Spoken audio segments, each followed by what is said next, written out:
আসসালামু আলাইকুম রহমতুল্লাহি ওবরাকাতু। আজকে দীর্ঘ অনেক দিন যাবৎ দেখা যাইতেছে বাংলাদেশে ইসলামী ব্যাংকের ইস্যু নিয়ে আন্দোলন করতে আছে ইসলামী ব্যাংকের গ্রাহকেরা। ইসলামী ব্যাংকের গ্রাহকদের দাবি হলো সরকার যে নতুন করে যাকে ইসলামী ব্যাংকের গভর্নর হিসেবে নিয়োগ দিয়েছে ওই ব্যক্তি হলো স্বৈরাচারের দোসর। ওই ব্যক্তি যদি ইসলামী ব্যাংকের গভর্নর হিসেবে দায়িত্ব পালন করে তাহলে দুর্নীতি লুটপাট হবে। এই দাবি হলো যে ইসলামী ব্যাংকের গ্রাহকদের। ইসলামী ব্যাংকের গ্রাহকদের দাবি হলো আগের যে গভর্নর ছিল ওই গভর্নরকে আবারও গভর্নর হিসেবে তাকে দায়িত্ব দেওয়ার জন্য আন্দোলন করতে আছে, মানে পূর্ণ বহাল করার জন্য আন্দোলন করতে আছে। আর নতুন করে যাকে সরকার নিয়োগ দিয়েছে তার পদ্ধতি আগের দাবিতে আন্দোলন করতে আছে। আগের যে গভর্নর ছিল ইসলামী ব্যাংকের ওই ব্যক্তি ছিল জামাত ইসলামের অনুসারী। তো ওই ব্যক্তিকে আবারও পুনরায় বহাল করার জন্যই এখন ইসলামী ব্যাংকের গ্রাহকদের রূপ ধারণ করে জামাত ইসলামী আন্দোলন করতে আছে। কারণ আগের যে গভর্নর ছিল ইসলামী ব্যাংকের জামাতের অনুসারী, তার থেকে তো সুযোগ সুবিধা আদায় করে নিতে পারত জামাত ইসলামী। এখন সরকার যাকে নিয়োগ দিছে তার থেকে তো সুযোগ সুবিধা আদায় করা সম্ভব হবে না জামাত ইসলামের। এই কারণে জামাত ইসলামী এখন ইসলামী ব্যাংকের গ্রাহকের রূপ ধারণ করে নতুন চেয়ারম্যানের পদ্ধতি আগের দাবিতে আন্দোলন করতে আছে। যারা এখন আন্দোলন করতে আছে, একজন আন্দোলনকারীকে জিজ্ঞাসা করেছে সাংবাদিক যে আপনি কি ইসলামী ব্যাংকের গ্রাহক?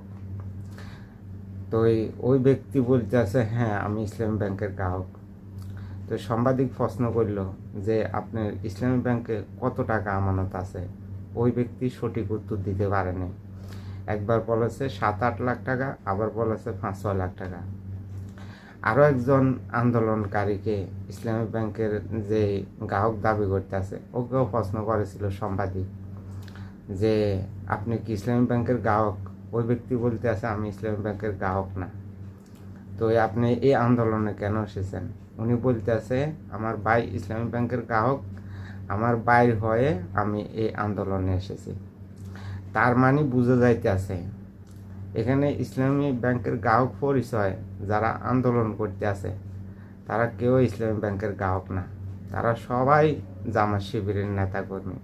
তারা নিজের স্বার্থে এই আন্দোলন করতে আছে ইসলামী ব্যাংকের গ্রাহকের রূপ ধারণ করে। সবচাইতে লজ্জাজনক ব্যাপার হলো জামাত ইসলামী এত নিচে নেমে গেছে, এখন আমাদের মা বোনদেরকেও রাস্তায় নামিয়ে নিয়ে এসেছে নিজেদের স্বার্থের জন্য, নিজেদের স্বার্থ উদ্ধার করার জন্য, ইসলামী ব্যাংক দখল করার জন্য।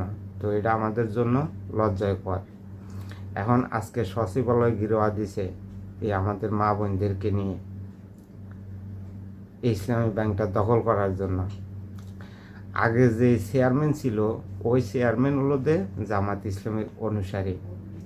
অন্তর্বর্তী সরকার থাকার সময় এই ইসলামী ব্যাংকে গভর্নর হিসেবে নিয়োগ দিয়েছে জামাত ইসলামের পরামর্শে।